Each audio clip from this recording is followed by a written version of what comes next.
As the EU enters its twilight years, recent statistics paint a vivid image of decline. Average people, especially children, increasingly face impoverishment, social exclusion, and material deprivation. 54% of people with disabilities can't make ends meet. Able-bodied citizens of the same age aren't far behind at 43%. 20 years of stagnant GDP growth. Real wages, slowly recovering from COVID, remain well below their pre-COVID levels due to greed-fueled inflation.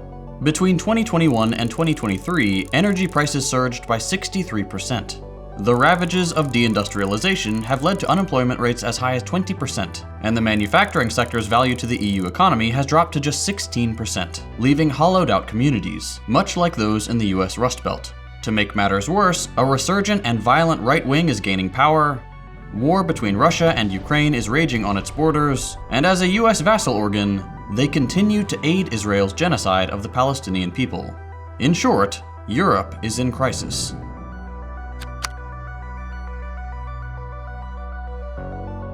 In this episode, we'll take a look at why this is happening and what it means for the future of Europe. Before we answer that, we'd like to take a quick moment to thank this episode's sponsor, Aura. As you all know, we make political content here and on our other channels. Unfortunately, that means some people don't like us very much. These days, a quick Google search is all it takes to find someone's personal information. Data brokers sell your information to scammers, spammers, and anyone else who may want to target you. Your full name, email, home address, health records, your relatives, it's all readily available for those who want to find it. That's why I've been using Aura to help keep my private details private. Aura shows me which data brokers are selling my information and automatically submits opt-out requests for me. This not only cuts down on the amount of spam I get, but also helps me keep all my accounts safe from bad actors. I'll give you a real-world example. AT&T recently revealed that over 73 million customer records, both existing and former customers, were released on the dark web. They recommend that those affected change their passwords, monitor account activity, and consider fraud alerts or credit freezes from credit bureaus. This was a huge breach, but I don't have to worry. Aura does all of this for me. And best of all, I don't have to download a bunch of different apps just because some company couldn't keep my data secure. I value my privacy, and I'm sure you value yours. You can go to aura.com/firstthought to start your 2-week free trial, no strings attached. Try it out, and I promise you'll appreciate the peace of mind. Support the show and protect your valuable data by signing up today at the link below. Following World War II, European countries grappled with shattered infrastructure, volatile currencies, and verged on total economic collapse. The economic resurrection of Europe was intricately tied to American aid, most notably through 2 main instruments. First, the Bretton Woods Agreement, which established a fixed exchange rate system with the US dollar. This had a stabilizing effect that allowed businesses to engage in cross-border trade with confidence. And second, the Marshall Plan, officially known as the European Recovery Program, a bill touted by President Truman and passed by Congress which directly transferred $13.3 billion, or $173 billion today, to European countries to fund the rebuilding of factories, the improvement of transportation networks, and the revitalization of industrial production. This immense financial infusion, while crucial for reconstruction, forced European nations to cede an uncomfortable amount of control over their monetary policy to the United States. This left them unable to adjust to changing market forces by, for example, devaluing their currencies to stimulate their economy. The end result was Europe relying solely on the US dollar. Originally conceived under the influence of Cold War paranoia surrounding supposed Soviet expansionism, NATO's own expansionary trajectory over the decades has only served to deepen US entanglement in European politics and unnecessarily stoke tensions with Russia.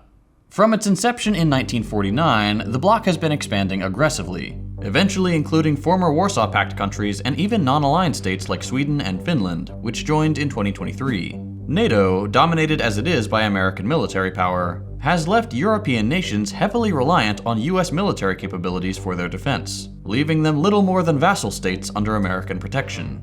This coercive, asymmetrical relationship of military dependence has led the US to intervene in European politics in overt and covert ways, exemplified by a CIA campaign called Operation GLADIO. During the Cold War, the CIA and their British counterpart MI6 established a secret paramilitary network, operating under the umbrella of NATO, which operated across Western Europe to resist a potential Soviet threat.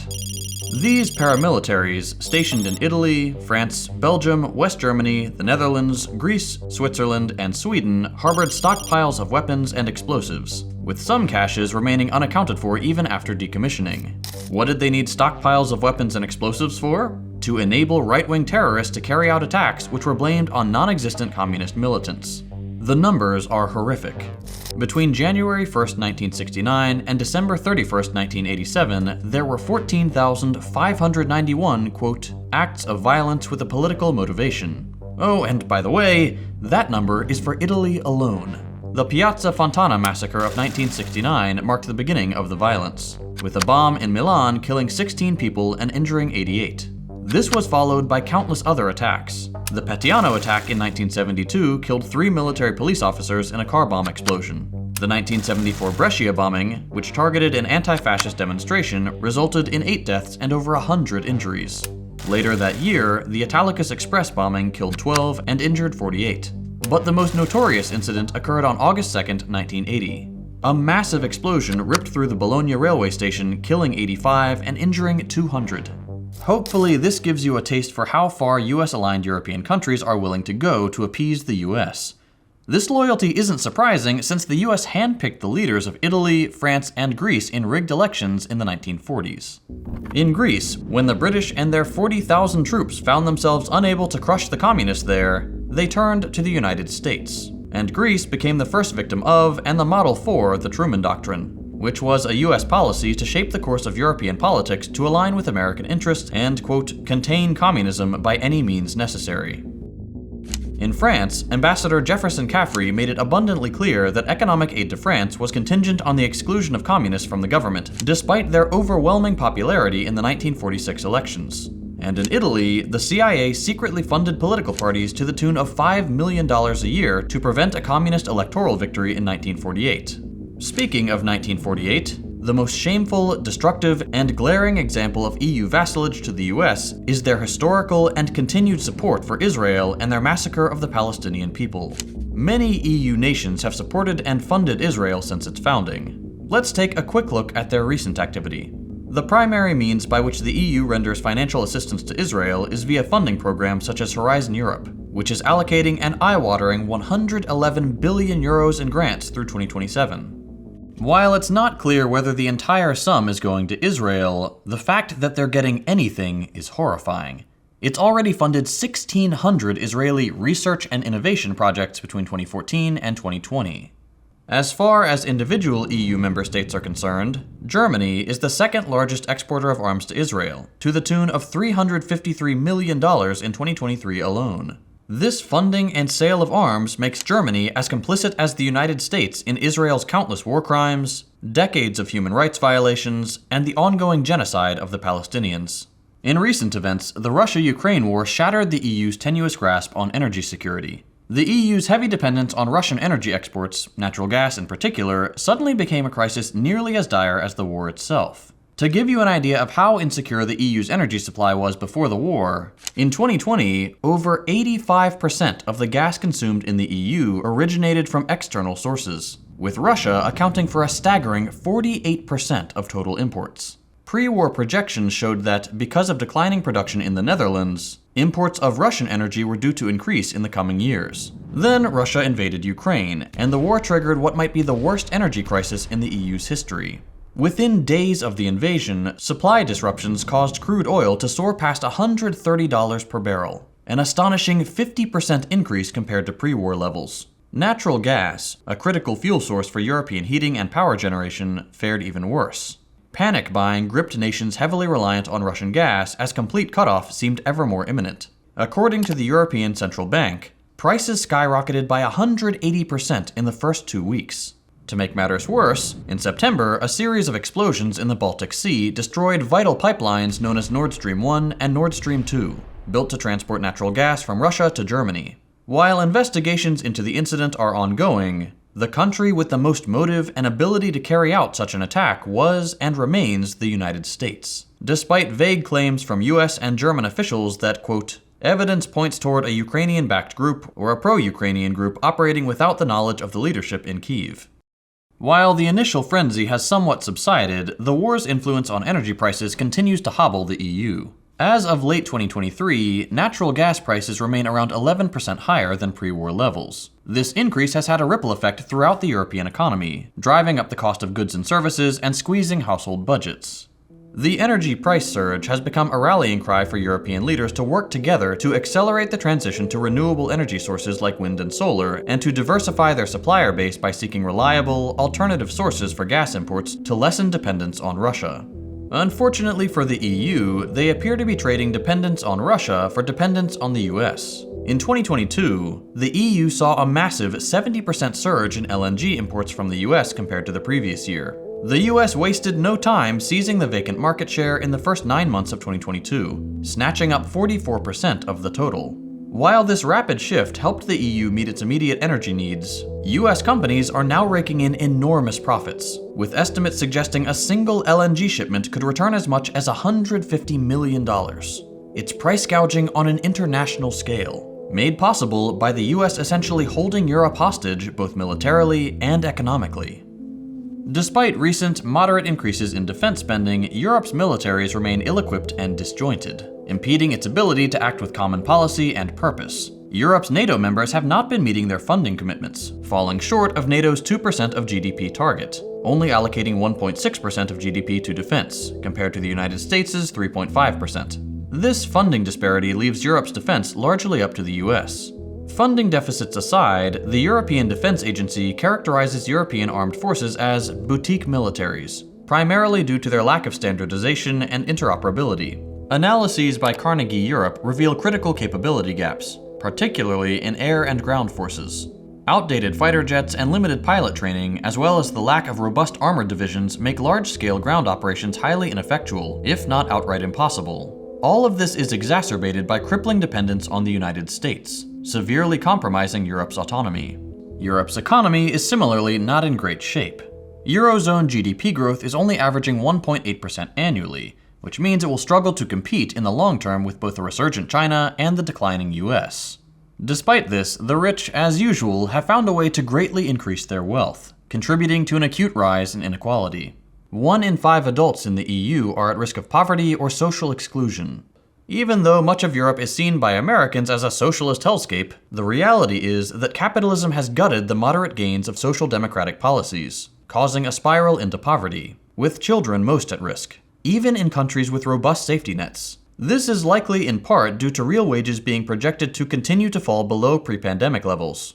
This trend is exacerbated by the soaring energy prices we discussed earlier. In addition, there are regional disparities in economic performance, such as unemployment rates hitting 20% in Spain. These challenges can compound the obstacles people face, sometimes in unique ways, and they resist a one-size-fits-all liberal solution. Thanks to US meddling and decades of Western imperialism, the EU is currently seeing an influx of millions of refugees from conflict zones and unstable regions all over the world, including Syria, Afghanistan, and Ukraine. In 2023, asylum submissions rose by 18% compared to 2021, reaching 1.2 million applications, most of which came from Syria and Afghanistan. And that figure doesn't include the backlog of some 883,000 applications. Some say this is fitting, given that the EU and its overlord, the US, have destabilized many of these very regions and produced these refugees. In addition to those fleeing unlivable conditions, the EU received a whopping 5.1 million immigrants in 2022, a 117% increase from 2021.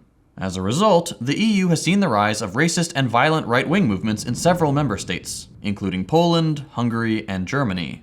These fascists trot out the same tired arguments framed with populist rhetoric about immigrants being a burden on the state, unable to culturally integrate, and taking jobs from citizens. Okay, so far, things look pretty grim for the EU, but there are silver linings. First and foremost are the EU's attempts to improve relations with China by making economic ties the cornerstone of the relationship. While daily trade exceeds 2.3 billion euros, the EU has a substantial trade deficit of 400 billion euros, highlighting the asymmetrical nature of the partnership. The EU is seeking to address this by working with China to allow more market access for EU businesses, and China is already taking steps to accommodate. European companies say they often encounter restrictions when entering certain sectors and struggle to compete with local firms, which is a little funny considering their love of the free market.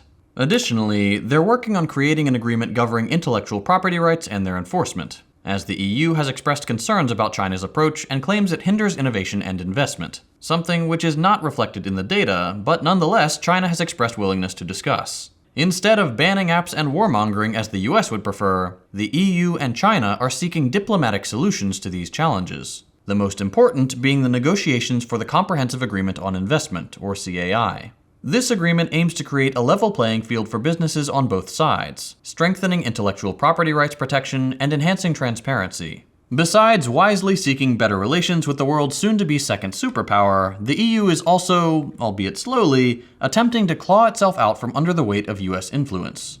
Geopolitical tensions, notably Russia's war with Ukraine, have reinvigorated debates on Europe's autonomy and the role the US plays in perpetuating conflict and antagonizing other nations. The EU has begun to voice serious concerns about US reliability, one notable example being French President Emmanuel Macron, who has strongly advocated for reducing dependence on American arms and enhancing Europe's military capabilities. The US seems to be toying with a serious disengagement from Europe, driven by an enthusiastic pivot towards Asia as part of the Biden regime foreign policy strategy. The EU sees the writing on the wall and would be wise to decouple itself from an increasingly unstable and violent United States. Episodes like this one are made possible thanks to our generous patrons on Patreon. If you'd like to help support the show and get some great perks while you're at it, consider becoming a patron. Perks include access to our Discord server, early access to videos, ad-free episodes, and more. You can help us keep the channel afloat by becoming a patron at patreon.com/firstthought. Thanks for watching, and we'll see you next time.